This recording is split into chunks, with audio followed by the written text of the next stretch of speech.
Tuesday is expected to go down as the most expensive midterm in the nation's history. The price tag, nearly $3.7 billion, according to the nonpartisan Center for Responsive Politics. Most of that, about $2.7 billion, was spent by candidates and their parties, with another $900 million from outside groups. Although the 2010 midterms cost about the same, outside spending that cycle accounted for only $309 million.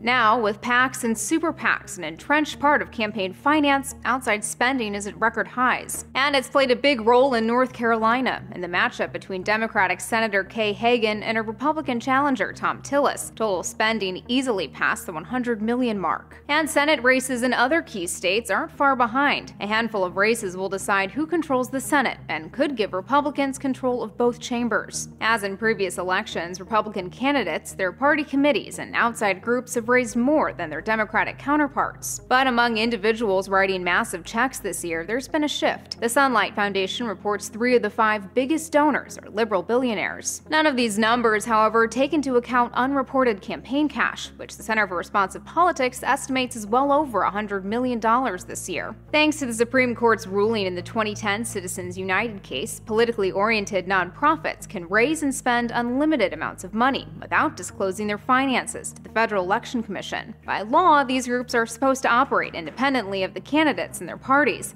but there's no arguing many are closely linked to the candidates they support. Their influence is heavily felt on television. The Wesleyan Media Project reports a quarter of the $1.2 billion spent in TV ads this cycle was paid for with so-called dark money. Those ads, known as issue ads, can get away with keeping their donors secret as long as they don't directly ask you to vote for or against a candidate. I wish Kay Hagan would put North Carolina families first and stop runaway spending. Bottom line is, if there's one word to describe this year's midterms, it's expensive.